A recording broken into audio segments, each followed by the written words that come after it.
안녕하세요. 미국 주식하는 임겐입니다. 오늘 미국장 한번 보겠습니다. 구독과 좋아요 부탁해요. 오늘 시장은 제롬 파월의 잭슨 홀 연설을 앞두고 관망세가 짙어진 가운데 예상보다 매파적인 발언이 나올 수도 있다는 경계감이 시장에 퍼져 3대 지수는 이제 하락을 하는 모습을 나타내는데요. 이에 지금 시장의 주요 포인트는 잭슨 홀에서 예정된 파월 의장의 연설에 쏠려 있어 그가 9월 금리 인하 기대에 부합하는 메시지를 냈지 또는 기존의 신중론을 유지할지가 관건이라 여기에 페드 위원들은 잭슨 홀 회의를 앞두고 매파적인 발언까지 내나 벳셈의 클리브랜드 연은 총재는 만약 오늘 금리를 결정해야 된다면 통화 완화 정책을 지지하지 않을 것이라고 밝혔습니다. 여기에 제프리 슈미트 캔자스티 연은 총재 역시 지금 당장 정책 금리를 조정하려면 매우 확실한 데이터가 필요하다며 9월 금리 인하에 신중한 모습을 보였고 또한 인플레이션의 마지막 구간이 꽤 힘든 것 같다며 현재 인플레이션은 2%보다 3%에 가까워 연준에 해야 할 일이 더 남았다고 지적하는 모습을 보여줬는데요. 여기에 이날 발표된 8월 미국의 제조업 구매자 관리 지수는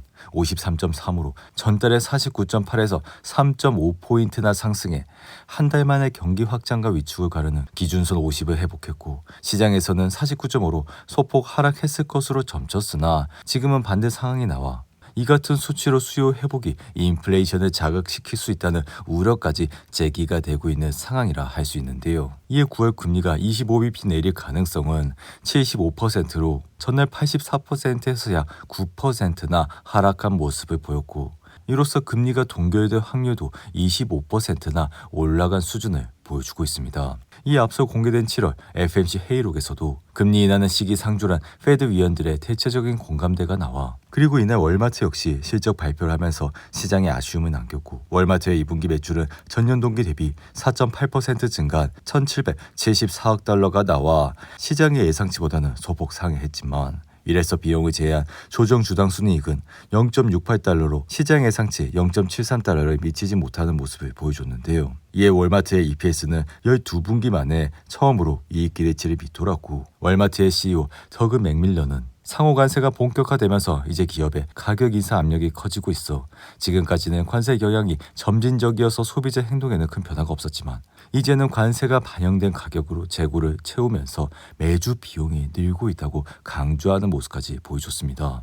이로 인해 지금 관세가 물가 성장에 미치는 영향이 조금씩 나오고 있어 이런 파월 의장에게 문제가 될 수 있기에 나스닥은 지난주 CPI 발표 직후만 해도 분위기가 달아올랐지만 지금은 다시 불확실성이 커져 흔들리고 있는 모습까지 나타내고 있다 할 수 있죠. 이에 이번 미국 시장의 랠리는 첫 번째로 AI 관련 기업들이 주도한 좋은 실적이고 두 번째는 페드의 완화적인 통화 정책에 대한 기대라. 이에 따라 그동안 주가가 급등하고 변동성은 완화됐다 할 수 있어. 빅스 역시 이날 5%나 오른 모습을 보였음에도 불구하고 여전히 16선에서 굉장히 안정적인 흐름세를 이어가고 있다 할 수 있습니다. 이에 우리는 지난 4월 빅스 지수가 52까지 올라가는 모습을 보였기에 지금 상황은 어찌 보면 굉장히 평온한 모습이라고도 할 수 있는데요. 이에 따라 주식시장의 피어인 그리드 지수 역시 53으로 중립 상태에 머물러 있고 이러한 말은 결국 시장은 지금 극도의 탐욕 수준도 아니며 그리고 극도의 공포 수준도 아닌 적정한 모습을 보이며 생각보다는 그렇게 공포감이 증폭된 수준은 아니라고 말씀을 드립니다. 이로 인해 지금은 일부에서 페드의 9월 금리 인하를 기정사실로 해서는 안 된다는 말까지 나오고 있어. 최근 PPI 발표로 인해 이슈가 25bp 인하냐 50bp 인하에서 이제는 다시 25bp 인하냐 동결로 되돌아갔기에 또 인하를 하더라도 매파적 인하가 될 수도 있어.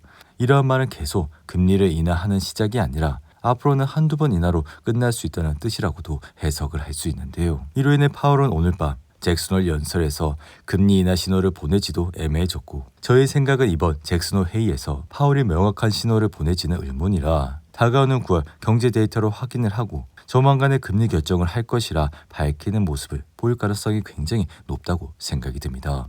이로 인해 지금 기관과 투자자들이 왜 이렇게 금리에 집착하는 이유에 대해선 과거 1980년대부터 따져 S&P 500 지수가 역대 최고치에서 2% 이내에 있을 때 금리를 내리면 지수는 이후 12개월 동안 상승 확률 100%, 평균 수익률은 13.9%를 기록했기에 무조건 미국 주식은 금리가 내리면 크게 오른다는 얘기로 실제로 과거 1986년 금리를 내렸을 때는 향후 1년 뒤 수익률은 33.2배에 달해 그만큼 미국 시장에 금리를 내린다는 것은 큰 의미로 해석을 할 수 있다 말씀을 드립니다. 이에 엔비디아의 주가는 이날 소폭 하락을 하면서 174달러까지 내려왔고 지금은 다음 주 실적 발표를 앞두고 투자자들이 엔비디아 목표 주가를 상향을 하곤 있음에도 불구하고 주가는 소폭 하락을 하는 모습을 나타냈는데요. 이에 지금은 AI 기업들 그리고 AI로 돈을 버는 기업들이 주가가 4월 대비 꽤나 올라 일부에서 2000년 닷컴 버블 붕괴가 재현되는 것이 아니냐는 우려도 나오고 있고, 그러나 지금 저의 생각은 이러한 상황은 일시적인 조정일 뿐 시장 펀더멘탈 자체의 붕괴가 아니기에 25년 전과 비교하는 것은 크게 무리가 있다 생각이 듭니다. 이에 올트먼이 최근 AI 시장이 거품이 일어나 주가가 많이 올랐다 밝혔지만 그럼에도 지금 AI로 돈을 벌고 있는 기업들은 매출도 올라가고 주당 순이익도 계속해서 올라가고 있기에 실제로 엔비디아와 팔란티어의 경우 매출이 꾸준히 오르는 모습을 나타내고 있다 할 수 있는데요. 여기에 메타로 예를 들면 앞으로 수년간 걸쳐 순이익이 연평균 15% 이상씩은 계속해서 성장될 전망이라 브로드컴과 마이크로소프트 역시 연평균 약 20%씩 순이익이 증가할 것으로 예상이 되기에 우리는 지금 AI 승자 기술주들을 놓치지 말고, 그리고 이러한 기업들의 깜짝 실적도 절대로 얕잡아 보면 안 된다고 말씀을 드리는데요. 이에 지금 엔비디아를 보시면 가파른 주가 상승에 따른 밸류에이션이 고평가됐다는 불안도 높아지곤 있지만 이 또한 걱정할 일은 아니라 생각이 들며, 특히 1990년대 후반 닷컴 거품 당시와 비교하면 지금 빅테크들의 밸류에이션은 훨씬 합리적인 수준으로 평가받고 있어 아울러 이러한 시장에서 1등 기업의 성장 잠재력을 감안했을 때 순이익 전망도 개선이 되면서 지금의 높은 밸류에이션 역시 결코 우려할 사항은 아니라고 말씀을 드립니다. 이에 줄곧 시장에 새로운 기술이 나오고 시작되는 강세장은 대개 성장 우려 그리고 정책 불확실성, 밸류에이션 우려와 같은 이슈의 직면에 종종 어려움을 겪지만 지금 AI 기업들의 상승세는 여전히 초기 상태이기 때문에 이러한 인공지능 기술은 장기적인 상승세를 이끌 뿐만 아니라 때때로는 후퇴를 맞아 주가도 하락을 하겠지만 장기적으로는 상승의 흐름을 지속할 것이라, 만약 엔비디아 주가가 오늘 밤 더욱더 내려가게 된다면 우리는 좋은 가격에서 엔비디아를 다시 공부를 할 수 있다고 말씀을 드리는데요. 그리고 팔란티어는 이날 소폭 상승하면서 156달러로 마감했고 사실 팔란티어의 최근 주가는 190달러까지 올라 과매수 상태에 들어갔기 때문에 단기간에 이렇게 차익 실현 매물들이 나왔다고 할 수 있습니다. 여기에 최근 공매도 이슈로 주가가 계속해서 떨어졌지만 전날에는 이렇게 아랫꼬리가 달리면서 주가는 다소 반등을 하는 모습을 보였기에 이날은 다시 상승으로 반전하는 모습까지 나타냈다 할 수 있는데요. 이에 최근 팔란티어의 RSI는 80까지 올라가, 그러니까 RSI가 80까지 올라가게 된다면